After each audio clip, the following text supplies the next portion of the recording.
Hey everybody, this is Matt and we're at Texas Toast Guitars. Thanks for watching. Today we're going to do a video that's going to be very fun and highly entertaining, and we're going to cover something that's very basic but I think kind of eludes some new guitar players, and that is how to change strings on your guitar. So the guitar that we are going to use is this Mosrite copy that we made in this really festive orange. And Chris and I are actually getting ready to use this for a reveal video that's coming up later today. And it needed, I wanted to clean up the fretboard, and I thought, well, let's just go ahead and put new strings on it and clean the fretboard. So it's time to put new strings on. We've got some strings here. These came from our buddies over at Flipside Music, the Great American Guitar Store. If you guys need strings, they've got all kinds of different strings over there, from 7 sets, 7 string sets, but if you want like 7 gauge strings, like those Billy Gibbons strings, they've got those, and they've got the tuned down, super tuned down to C strings, shit like that. So go check them out if you need strings. In the video, I'm going to show you a couple of different methods that, that you can use to make string changes faster. I'm going to show you some tools like these little cranky things. And if you want to add horsepower, we're going to use that drill. We're going to tune it up and we're going to string it. It's going to be super easy and super fun. And who knows, you just might learn something before it's done. So, enough with the bullshit talk. Let's get down to business. Okay, y'all, the first thing that we need to do is we need to secure the strings to the bridge. And in this case, this is one of our bridges, and it's got kind of a little trick that that you have to do. It's a top-loading bridge, but the strings actually go through at an angle. So it's handy to put a little bend in the string and then get it to come through the back of the bridge there, and then secure it like you would, almost like you would on a stop tail in Tune-o-matic. So here's a stop tail, and here's a Tune-o-matic, and you can see the ball ends go through the stop tail, and then they come over the bridge. Some guitars like Fenders, you have to string through the back. As you can see, this one you don't have to string through the back. It's all done through the top. So that's the step one. The next thing that we want to do is we want to tug the string all the way tight and come up to the tuning post. I like to orient my tuners so that they are more or less in line with the string. In other words, I don't want them, bent like this. I want them to be parallel with the string. Tug, make sure that we're coming all the way through the bridge, and that is what it's going to look like. Now, on this first one, I'm going to do a couple things. I'm going to do one wrap over and the rest under. So what I like to do is I like to give it maybe almost to like 2 tuner lengths ahead, and then bring it back, and then I like to bend the string. I like to bend the string one over the string that's hanging out, and the rest under. And then I like to poke myself in the eye with the extra string that's flopping around. And that will kind of lock the string in place. And when you're doing this, guys, make sure you've got nice wraps all the way around the tuner, because if you get them kinked up and kind of boogered, then, well, first of all, it doesn't look cool, and you want to look cool. And second of all, that's where you get some tuning instability when you get different wraps of string. So we're just going to go ahead and keep this from poking me in the eye for right now and wrap it up. Okay, so that's the first way. The second way I'm going to show you is the way that I do most strings. And get it through the hole there, just like we did the last one. And make sure we're fixed to our bridge. Measure in or away from the post a couple of post lengths, and come back, and then bend the string toward the fretboard. Come under the string and bend it back on itself. And I don't know, can you get that in there? Can you see what's going on here, guys? The string is actually locking itself on the onto itself. Does that make sense, or am I just saying words? And I'm about to hit. Chris is my cameraman today. I'm about to poke him in the eye with little string bits that are hanging out. And again, make sure to keep, if you keep your non-twisting hand tight on the string, you will help ensure that you get a nice wrap of string around the post, and it won't look lame, and chicks will think you're awesome. And if you are a girl doing this, dudes will think you're awesome, etc., etc. Man, this is a bummer to do this by hand, though. Let's do one with a tool next, okay? All right, we're almost done. Okay, we're gonna cut these off because I'm sick of them. What I like to do when cutting them off is actually rest the cutter on top of the post, and that pretty much ensures that I don't inadvertently clip the string that I just put on there. Ask me what that's like one day. Okay, let's put the D string on. We'll do the exact same thing. I'm gonna come over here to our bridge, and we're going to feed the string in, make sure we're nice and tight. Let's see, come out about that far, bend the string in towards the fretboard, under, and then back over onto itself. And this time, we'll use some tools. Back in the 80s, these things were brand new, or at least I had not heard of them until the 80s. And man, they really made life a lot easier for string changing. A guitar teacher of mine had a Gibson that had little fold-out cranks on them so that you could make string changing slightly easier. Okay, go with our G string. G string. That doesn't mean the same thing today as it always did, does it, Chris? No. All right. Come back. Now, because this is a 3-on-a-side headstock, we still want to switch or move the string towards the fretboard, back over onto itself, and this time we're going to introduce it to electricity.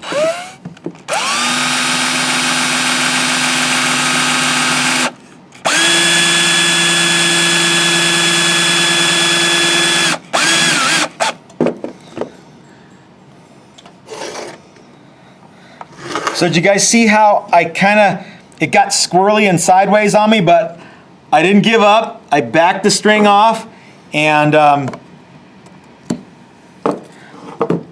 finished it, and now my strings all are a nice little row of little string soldiers there. Don't they look nice? So that's the way that I change strings. Chris has kind of a funky way that he does it, which is really slick, and I still don't know how he does it. So rather than me struggling through it, I thought we would just get him on this side of the camera, and he would show you how he does it. So let's change the camera, and we're going to show you guys something really, really cool. Okay. So Matt wants me to show you how I do strings. I do it very similarly. I don't think that my way's any better than his. My way's better than his. But really, for the unwound strings, I do it basically the same way that Matt does it. So feed the string through.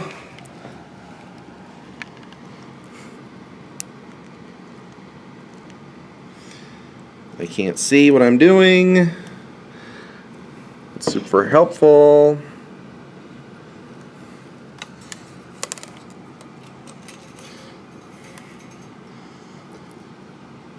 I'm gonna get them both ready. Look at this funk. That's got to be polishing cootie. Yeah. All right. Comes free with the guitar. Yep. Hang on. I need another tool.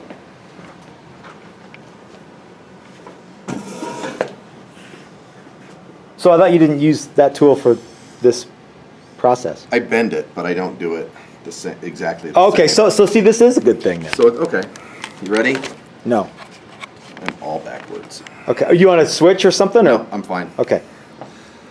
Okay, so instead of running it through the hole, I like to, my favorite way is to have the hole 90 degrees from the string, something like that.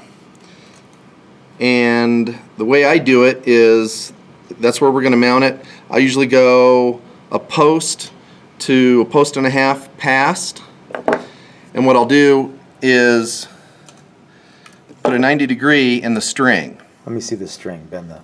Can you see it? Yeah. Okay. Okay. And now I'll feed it through. Ouch.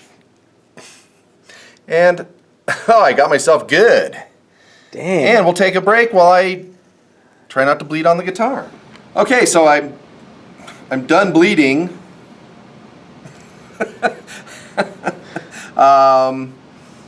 So we're going to feed the string through. Put it to our 90 degree. Now I go around this way and under. Bend it, and now it's tied. And you can see I'm pulling damn hard, and it's not slipping. We're going to have to show him again. That's a magic trick. Yeah. And then, you know where I learned it? Where? Dan Erlewine. Oh. You guys pretty smart.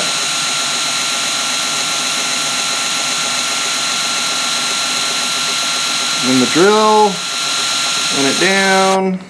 Try and pinch your fingers here.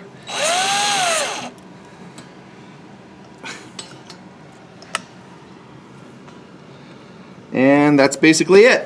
Can you show me that one more time? Okay. All right, so we got the string So we got the through string. the bridge, and the hole is perpendicular to the string path. Correct. Okay. So we're gonna go about a tuner and a half. Okay. 90 degree on the string. This is like sleight of hand stuff. Hold on, wait. Hey, quit blocking me. Okay. Quit block, yeah. Hey. Okay. Around and under. It's see, this is where I always get, yeah, because it's like getting my pocket picked. See, yeah, under.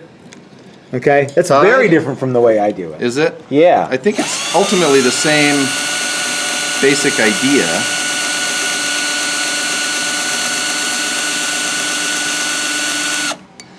I think the overriding idea is that instead of guessing how far to start winding, we both measure using the tuners on the guitar. On a Fender, I'll do the same thing. I'll go about a post and a half on each one, and do it that way. That way you get about the same number of wraps on all of them. You don't end up with that big ball of string on there like you were talking about with for tuning instability. And I think one of people talk about string stretching. I think really the string itself doesn't stretch. It tightens around the post initially. So you got to make sure that you get it, snug around the post. Okay.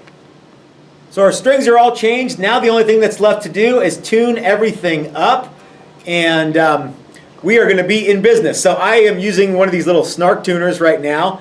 But some people don't like these. They think it looks sort of like a wart on the end of your guitar.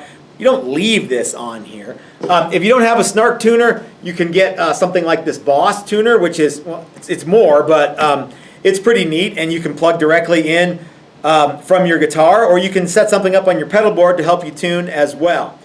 So there's really no mystery to changing strings. It's something that every guitar player should learn how to do, and learn to do very well, I might add. Nothing screams, I don't know how to work on my own guitars like boogered up strings on the end of the on the tuning post here. Couple of safety things to watch out for. When you cut a string, you essentially make a little tiny chisel, as we discovered in the video where Chris cut himself on one of these strings that I cut. he cuts them a little tighter to the post than I do. So that's kind of my fault. I set up a trap inadvertently for Chris. If you have an older school Fender guitar with the safety posts, those are really extra cool and they don't have any pokey outies. Maybe we should do a video on that one day so we can show everyone the proper way to do a safety post string installation. But we're going to go ahead and wrap it up for today. So if you have any questions about what we did, please leave them in the comment section below. And if you want to deep dive into this topic or any other topics, you can always send me an email through the website, and that's texastoastguitars.com. If you like this video, give us a thumbs up, and if you haven't subscribed yet, please do so. We're always making crazy videos and doing cuckoo stuff, and this is just one fine example of the wacky things that we are always doing here at Texas Toast. If you want to learn to set up your own guitar and kind of get more of a hands-on experience with stuff like changing strings and setting intonation, we offer a setup class that is a one-day class. You can come and we'll do all sorts of great stuff. We have lots of classes on our website. Let's see. If you appreciate content like this, you might want to go over to our Patreon page and consider becoming a member. Even $1 a month goes a long way to helping us bring you guys cool stuff like this. But if you can't do Patreon, we totally get it. Just share the video as many places as you can possibly think of and help us grow the channel that way. So until next time, this is Matt at Texas Toast reminding you that if you're so smart, build it yourself. That's what I do. Thanks for watching, everybody.